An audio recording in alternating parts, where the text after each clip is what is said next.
Welcome to The Art of Medicine, the program that explores the arts, business, and clinical aspects of the practice of medicine. I'm your host, Dr. Andrew Wilner. I've planned a great program for today, but first, a word from our sponsor, locumstory.com. Locumstory.com is a free, unbiased educational resource about locum tenens. It's not an agency. Locum Story answers your questions on their website, podcast, webinars, videos, and they even have a Locums 101 crash course. Learn about locums and get insights from real-life physicians, PAs, and NPs at locumstory.com. Today, my guest is Stanley Bronstein, author, CPA, attorney, and creator of the Million Pound Weight Loss Challenge. Stanley is a trim 145 pounds, but he wasn't always that way. He found his own body transformation so inspiring that he decided to share his method with others. Stanley, welcome to the Art of Medicine. Thank you for having me, Doctor. Very much glad to be here. Well, Stanley, you've written 7 books in the Way of Excellence series, and you have this Million Pound Challenge. You've also a successive business person. You're an attorney, you're a CPA. And by the way, I'll just add, my dad was an attorney and a CPA. And we're very rare. I estimate there's not a whole heck of a lot of us in the country. Because both of those professions are actually quite demanding.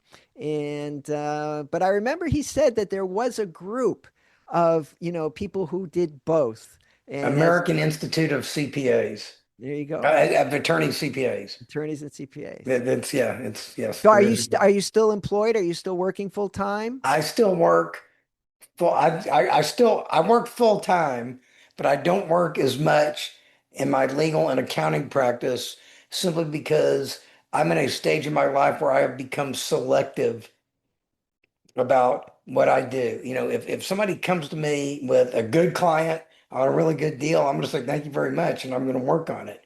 If it's just some little nothing thing that comes in the door, I'm not particularly interested because you're able to do that as you reach a certain stage in your life. Right. So that's a goal, to have the privilege to be selective and not have to do everything just so you can pay the mortgage and eat. Yes, sir. So let's talk about eating. So you used to eat a lot. Yes, I did. I used to eat this much a lot. That's a lot. That was me at 367 pounds. And, and I think that just goes to the root of all this, that people are overweight and they say, why am I overweight? And frankly, sometimes I just can't help but say it's not that politically correct, but it's because you eat too much, It's not necessarily that you eat too much.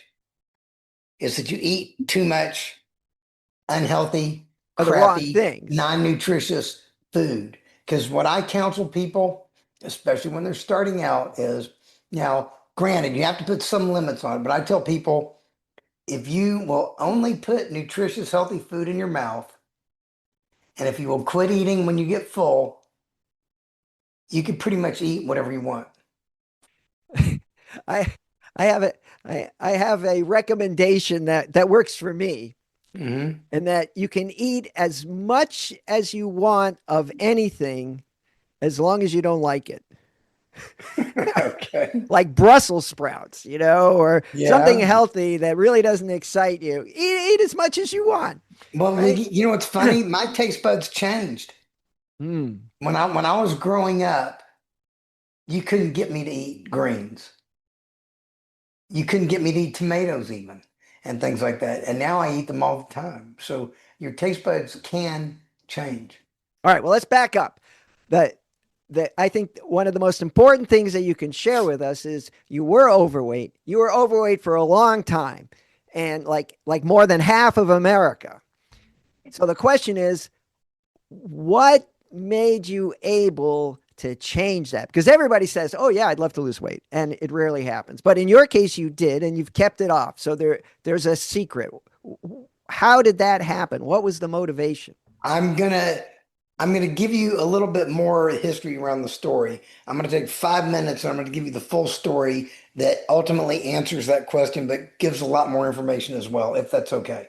That's perfect. That's perfect. Okay. My journey started when I was 8 years old. My mother died. Needless to say, that messed with my head, and I was living with my massively obese father. He was already big, and we both ate ourselves into oblivion. And if you look at my pictures from that time, I just got bigger and bigger and bigger and bigger. You know how a lot of men say their goal is to be able to wear the suit they got married in? Hmm. If I still had it, which I don't, I could wear my suit I got bar mitzvahed in. And at 13, and it would be big on me. So I weigh less than I did when I was 13 years old. And I actually found some pictures to prove it. But so I was big. Several times along the way, I would lose some weight and then I'd go back to my old habits. And when I went back to my old habits, I started gaining more weight. So that leads me to draw this conclusion. Temporary changes, you're going to get temporary results. Permanent changes, you'll get permanent results. It was not until I made permanent changes that I kept my weight off. So that's one of the things I learned from here. Um, Somewhere along the way in that journey, I lost 100 pounds from Weight Watchers. I got my 100-pound ribbon, and but I don't advocate their program anymore because I advocate something that I think is much better. But I did their program. I got my 100-pound ribbon, and then I went back to my old habits. I put on almost all the weight, but 40 pounds of it stayed off. And you know why 40 pounds of it stayed off? Back to the temporary changes, temporary, permanent, permanent. One permanent change I made, didn't realize it at the time. I used to eat full meals in the middle of the night. I would wake up and I'd go to the fridge and I would eat a full meal in the middle of the night. When I started on Weight Watchers, I was eating their frozen dinners, which I don't recommend because they're loaded with sodium. But I didn't know what I know now, and that's what I was eating then. So I'd wake up in the middle of the night hungry, wanting to eat. I went to the freezer. I pulled out the box that had the picture on it of what was inside the box. I looked at the picture. I said, I know what that tastes like. That was delicious. And then I put the box back in the freezer and I went back to sleep. So that broke me from eating in the middle of the night.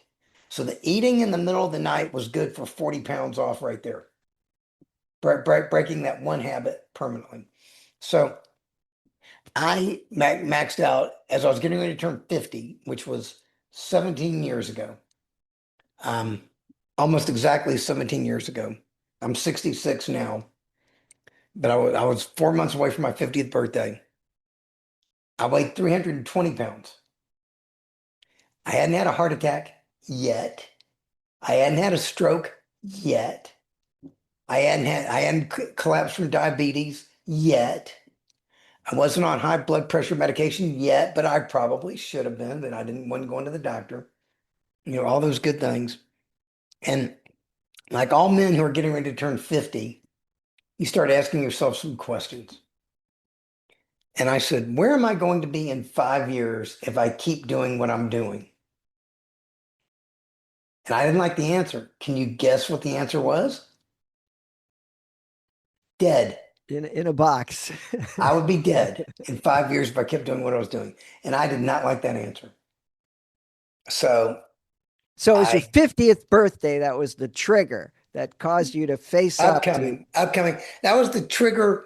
I had started many times before, but that was the ultimate trigger that got me to say, what am I doing? I'm spinning my wheels. I'm wasting my time. I'm wasting my potential. This is BS. And I need to quit this right now. That was the trigger. Yes. And so I turned to my wife and I said, I'm cooked. I'm done.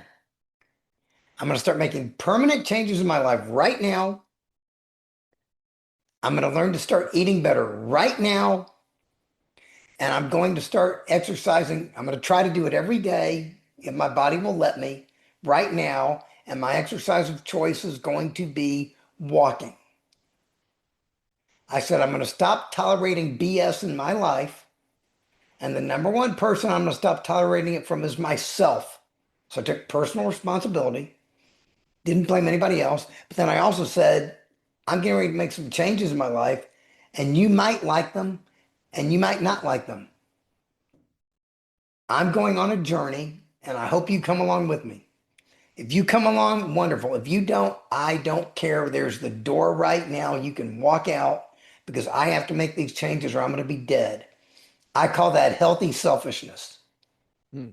It was a very selfish moment, but it was healthy selfishness. Needless to say, I'll give you a spoiler alert. We're still married. Um, but those are some pretty hard words.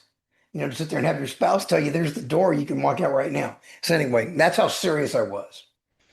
So right away, I started doing three things. First thing I did was I quit drinking alcohol. I was drinking scotch. I won't say I was an alcoholic, but I will definitely say I was drinking too much. And I will definitely say I was serving the alcohol. It was not serving me. Hmm. So I said, no more alcohol. I haven't had a drink since. Quit right away. Just cold turkey. Haven't had a drink. And it's very interesting when you go to a party and you're the only one not drinking and everyone else is drinking. It makes the party actually very interesting to see everybody else. Um, then I said, soda pop. Those 2 liter bottles, I was drinking the diet caffeine free ones, but those weren't any better. Those are garbage. And I was drinking three of those a day. I said, no more. I quit drinking those. And I gave up red meat. I gave up beef and pork. And considering my father was a butcher, that was a pretty radical thing for me to do. But I gave up beef and pork. And the weight started coming off of me, and I started feeling better, and I started walking, and I was getting better and better and better, but slowly. Then, about 5 years into that, I decided to go vegetarian. I gave up chicken and turkey, but I kept eating eggs, I kept eating cheese, bread, butter, ice cream, things like that. Lost some more weight. Got down as low as 180 pounds, which was pretty good, but my weight was not stable. It would go 180, 190, 200, 210, 200, 190, go back and forth. It would fluctuate. And this is all while I was walking. Okay, that's walking's a whole other story. When I started walking, I really meant it. I went from being a couch potato to a person. By that time, I was walking 10 to 15 miles every day. And I mean every day.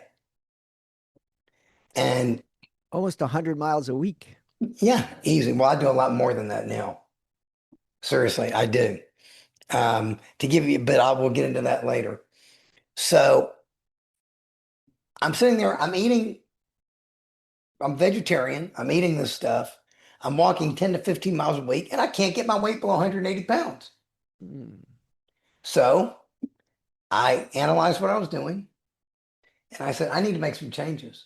So I quit bread, butter, cheese, ice cream, and dairy. Essentially, I went whole food plant-based. I went vegan at that time.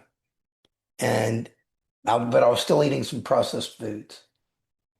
When I did that, I lost 50 pounds in like 5 minutes. I mean it. The weight just came off of me. Boom. So the moral of that story is you cannot exercise your way out of a poor diet. I saw an article the other day. It said, how much walking does a person need to do to lose 20 pounds? And the answer is that's the wrong question. Because if you're still eating a garbage diet, you can walk all you want. You're not going to lose those 20 pounds. It always amazes me. One cookie Oh, is I like, have a one cookie story, but anyway, go ahead. I was just going to say, like, obviously a healthy diet complemented by exercise is the way to go. But what people don't realize is that exercise is really, you have to exercise a lot to compensate for your diet. So one cookie is like 200 calories, which is like 30 minutes running, as fast as you can on a treadmill just for the price of one cookie. So Well, it's very, can I Do you want me to jump to the end and tell you what I advocate for people, or should I wait until the end and tell you then? Okay. Yeah, let's go to the end. Let's hear the Okay, bottom okay, line. okay, okay. The bottom line is this. I have what you call an addictive personality. I'm an all-in kind of guy. When I started making these changes, and it was a gradual process, I did it in stages, but ultimately I went all in. And I have this thing, I have a 100% commitment that no unhealthy food is going to enter my mouth, period. Ah, okay. And that works very well during the holidays because people put garbage in front. I'm not going to eat it. I had somebody gave me cookies and cupcakes right before Christmas. I didn't eat it. I didn't even think about eating it. The thought never crossed my mind. I gave it to a neighbor and said, God bless, have a great day. Um, now, I advocate for people something that's much simpler than what I do. But I'm going to continue telling you my story after I go to this. I just tell people, and I think you'll agree with this, if everybody would eat a little bit less processed food, and we'll talk about what that is, more whole foods, plants, and even if you're going to eat meat, don't eat processed meat. Don't eat those, plant-based sausage products, or plant-based burgers, or whatever things. Eat real. If you're going to eat meat, eat real meat. So, although I don't, but if you're going to do that, but eat whole foods. Don't eat processed foods. That's first thing. Second thing is quit eating 5 hours before you go to sleep. Give yourself a buffer. That means you might need to eat dinner earlier or whatever, but don't go to bed with food. And my grandfather used to say, don't go to bed with your meal. Mm. And I used to, my father and I used to laugh at him all the time, but the man was right. And then walk 20 minutes a day. And you don't have to walk fast. I walk at probably 2.25 miles an hour. I walk slow, but I walk and walk and walk and walk, and I don't stop. And I keep going and going and going and going. But if you would just walk, don't eat processed foods or reduce the amount of processed foods you eat. Quit eating 5 hours before you go to sleep and walk 20 minutes a day. Doctor, if everybody would do that, what do you think would happen to the healthcare costs in this country? Well, so you raise a good point that being overweight, has a lot of personal issues in terms of your stamina and how well you feel, but it also leads to chronic health issues, Yes. diabetes. I mean, I have these patients come to me, they weigh several hundred pounds, and they say, my knees hurt. And it's Yep. like, well, what do you, they're not made out of metal, those knees. They're carrying around hundreds of, they weren't designed for that. You're going to have arthritis in your knees unless you lose some weight. And now it's probably too late because you've really beat them up. I mean, and then you have this chronic health issue now for the rest of their life. I mean, being overweight is expensive for the healthcare system, if you're community minded, as well as, a big personal issue. Yeah, but I'll give you a story to put it in perspective. A couple of years ago, I was going to Costco and I had to buy 50-pound bags of bird seed. I bought four 50-pound bags of bird seed. That's 200 pounds. I put them on a cart and they're in the back of the store. So I'm huffing and puffing as I'm pushing this cart through the store. And it dawned on me that I used to carry that much weight and more on my body. And I just went like, whoa. And it has many costs. But the point is, it's real simple. If you get started and never quit, you will ultimately get better. See, I'm in year 17 of doing what I call beat yesterday. The goal today is to be better than I was yesterday and to be better tomorrow than I was today. But there's a funny thing about beat yesterday. Sometimes breaking even and not sliding backwards is beating yesterday.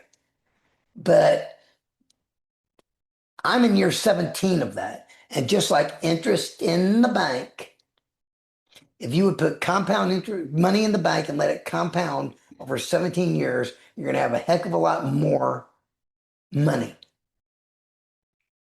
It's the same thing with your health. You know, I am nowhere near the person I was back when I started. Can I give you an example? I went from being a couch potato who could barely walk 2 or 3 blocks. You know how much walking I've done over the last 17 years? This much. I have walked 30% of the way to the moon. This is how much I walked last year alone. I started off in Los Angeles and I ended up, almost to the UK. Nice. And it, and why do I do that? Well, first of all, I'm obsessive. Sure I am, but it's a positive obsession. And I do it because I can. And I do it because I want to see what I can do at the age of 66. And the answer is at the age of 66, I can do things that I couldn't do at the age of 30, that most 30-year-olds could not do. Now, granted, part of it is finding the time to do all of this. I'm at a stage in my life where I work from home. I work for myself. I mean, I have clients, but I'm very fortunate where I can adjust my schedule to accommodate these things. And I've created a lifestyle for me where I can do this, but I do it because I can. And you're not spending a lot of money on food. No, it's funny. People complain to me about the prices of food. My food's actually pretty cheap compared to what a lot of people are paying. I mean, it really is. I, I cook my own foods. I want to know what's going in my mouth, and it's actually a lot cheaper. It really Now, is. how did your wife, you both eat together, I presume, several times a day. How does that work out? Did she buy Not into this? always. That was one of the changes, which is we don't necessarily sit down at the table and eat together. We will, we might sometimes, but we don't necessarily do that. Um, and that's okay. It, but I I've tried. She's never been overweight. I mean, maybe a pound or two, but never anything bad. She is in good shape, and I want her to eat healthy, and I've been encouraging her to eat healthy. And she has, as she started getting to the stage in life where osteoporosis becomes a concern for women, she has started exercising more. She's eating better and all those things, many things that I had advocated many years earlier, but she's doing them. But things that I do is I just make sure there's always healthy food in the house. So like, for example, she used to snack on all kinds of garbage. Well, I keep a ready supply of dehydrated apples or dehydrated fruit. They're great, tasty, not fattening. You can eat that. I keep unsalted raw nuts, no sodium, no added oils. I might dry roast them in the air fryer to bring out their own natural oils, but no added peanut oils or anything. Like most oils, you go to the store, most most most nuts are loaded with extra oil and loaded with sodium. So healthy nuts and things like that, healthy things to snack on. I keep them around the house. So if she wants to eat something healthy, kind of thing. And but that's how we do. We do a lot of things together. What about walking? I We mean, do a lot of that together. because if Absolutely. We you're walk the walking dog. We've hours and already hours, walked the dogs 2 times today, and we're going to take them again after dinner. do the I dogs have walk. a I healthy walk. diet? Huh? Do the dogs have a healthy diet?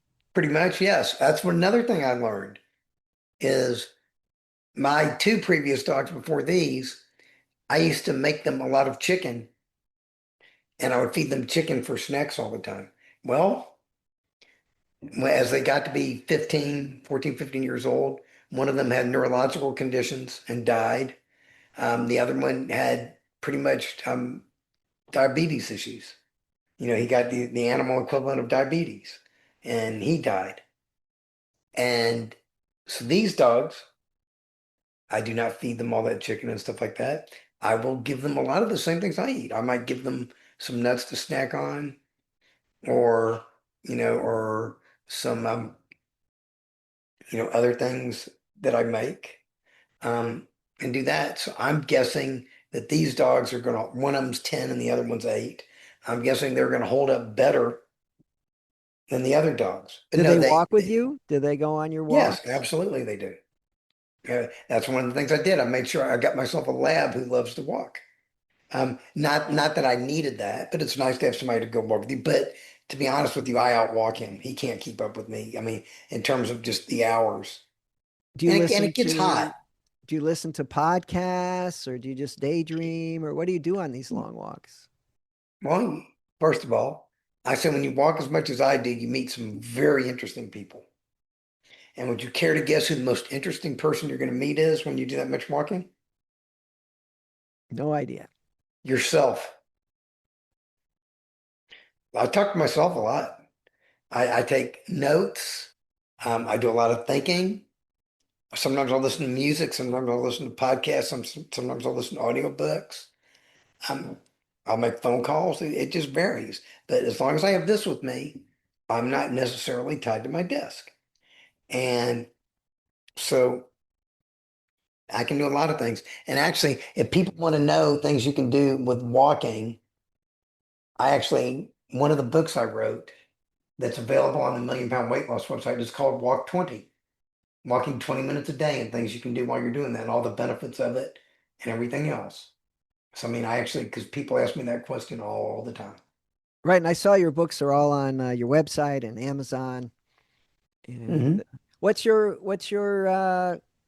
website again? Okay, well, I have two websites. The So the Way first of one, the Excellence. first one is thewayofexcellence.com. That's where most of my books are. That's where all my self-help books are. How to create a better life. And they are all available digitally for free. Oh You wow. do you do not have to buy them. It is my gift to you because I have been blessed and I'm giving back. Now, on that website, at the bottom of the website, there's a link. You can contact me if you want to work with me privately, or you want to join a group that I put together. You can do either one of those things. Those cost money. But if you want to just download the books, read them yourself, and there's videos there and everything, you can spend hours on there yourself. Then there's millionpoundweightloschallenge.com. Millionpoundweightloschallenge.com.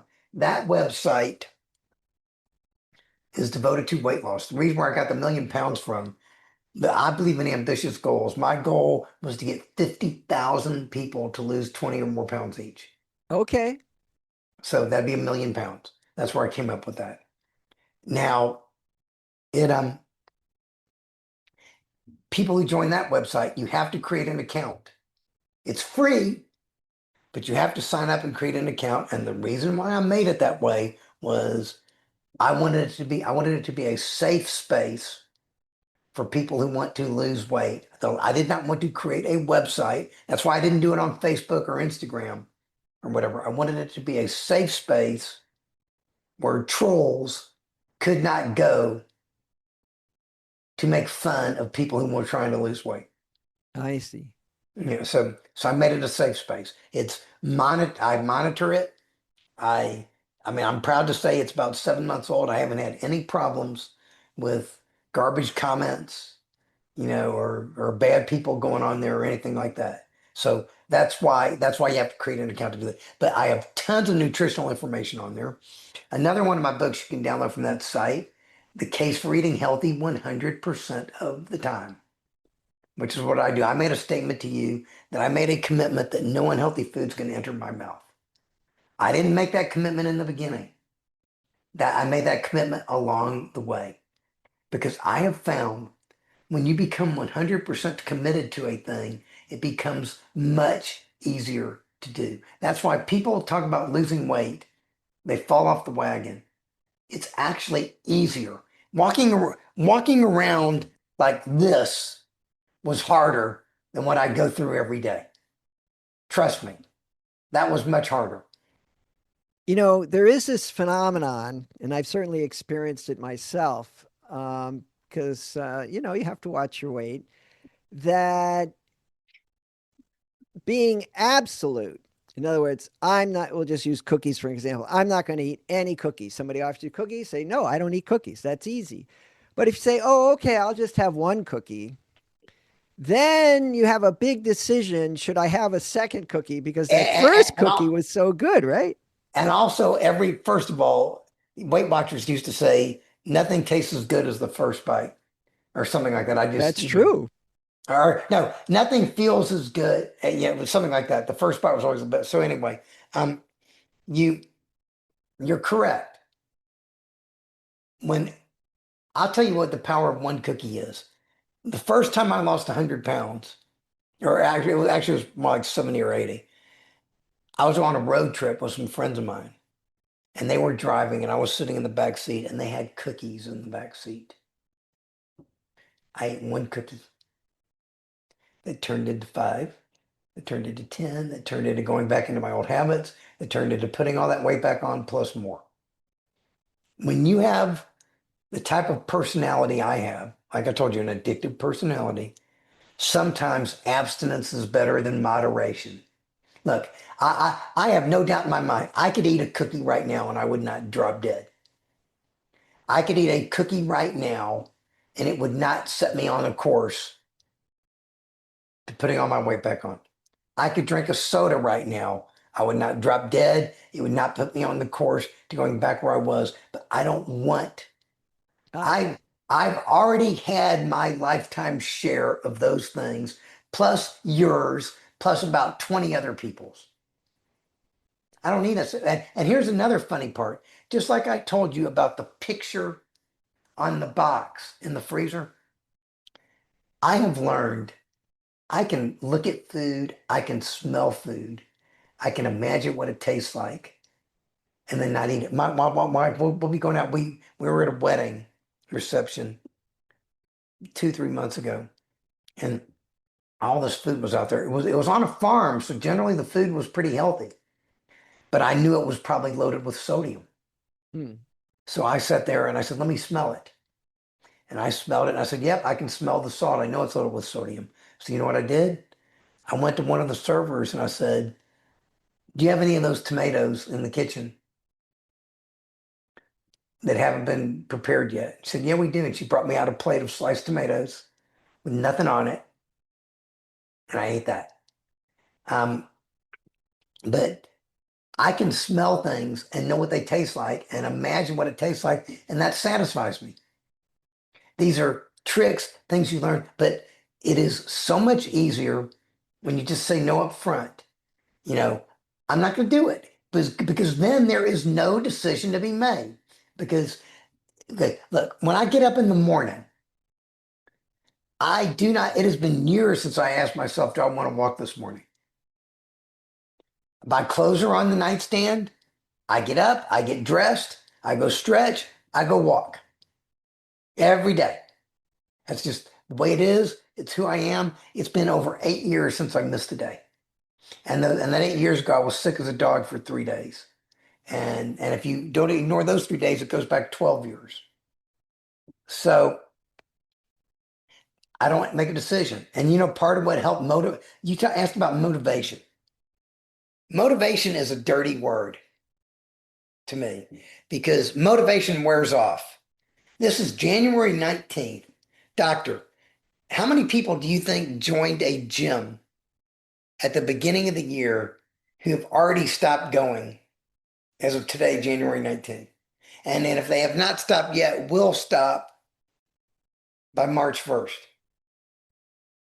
A lot. And because motivation is what gets you started, but motivation wears off. Discipline, on the other hand, doesn't wear off. If you eliminate your negative habits and you create new positive habits, you will follow those all the time. You don't need motivation. And you know what else helped me about the walking? There's a woman I interviewed back in 2007. Her name was Peggy Chun. She lived in Honolulu at the time. She's since passed away many years ago. She had Lou Gehrig's disease. At the time I met her, she was completely bedridden on a ventilator. And I interviewed her for a book I was writing. And the way she communicated was trained people would hold up an eye chart and they could read her eye movements and she could spell out words. So that was how I communicated with her. I looked at her and I said, if I ever get like that, put a pillow over my head and take me out. That's what I thought. Well, this woman who was completely bedridden and couldn't move had the most incredible joy for life of anyone I've ever met. She said, my grandkids are coming over today. We're going to paint. They're going to drive me out to the park. We're going to go out and sit out in the sun and we're going to go to the park and everything else. I told her about the trip I was getting ready to do, that I was going to be driving around the United States interviewing people for this book. She said, that sounds so exciting. I wish I could go with you, and things like that. So, the old saying, what would Jesus do? I started saying, what would Peggy Chun do?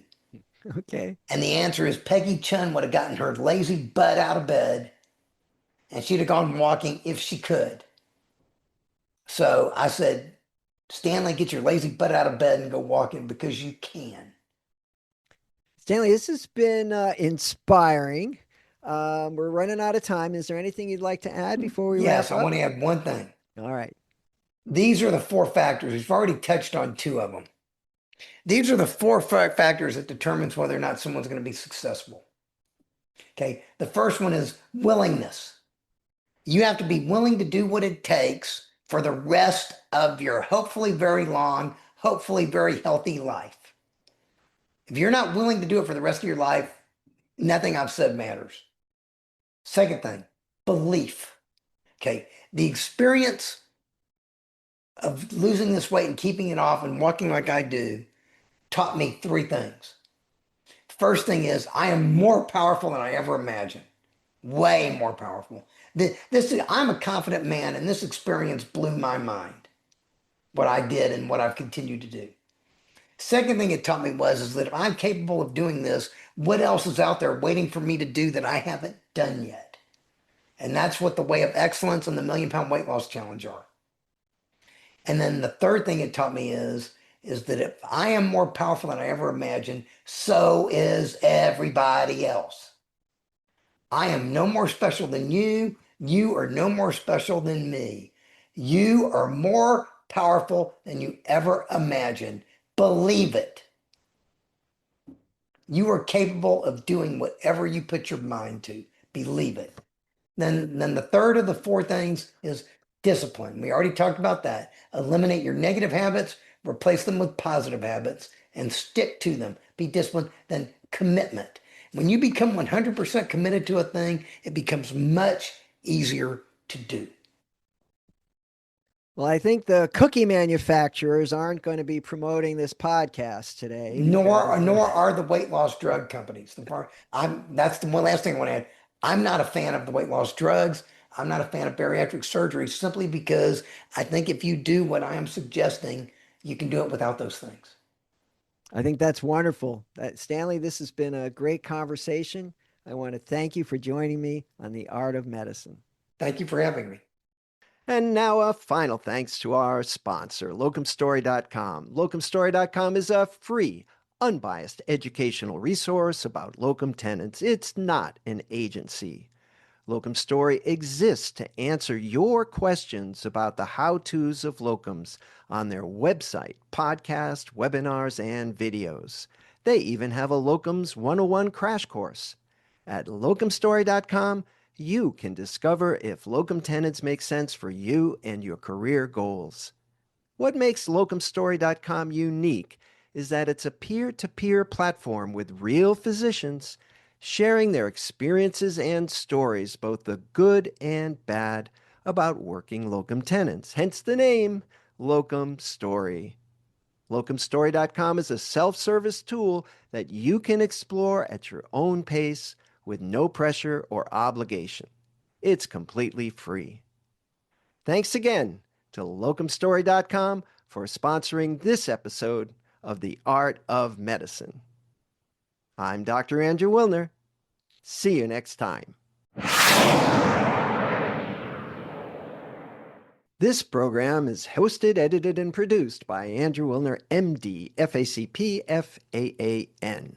Guests receive no financial compensation for their appearance on The Art of Medicine. Andrew Wilner, MD, is a professor of neurology at the University of Tennessee Health Science Center in Memphis, Tennessee. Views, thoughts, and opinions expressed on this program belong solely to Dr. Wilner and his guests and not necessarily to their employers, organizations, other group, or individual. While this program intends to be informative, it is meant for entertainment purposes only. The Art of Medicine does not offer professional, financial, legal, or medical advice. Dr. Wilner and his guests assume no responsibility or liability for any damages, financial or otherwise, that arise in connection with consuming this program's content. Thanks for watching. For more episodes of The Art of Medicine, please follow on YouTube or your favorite podcast player. Please share with your friends and subscribe. www.andrewwilner.com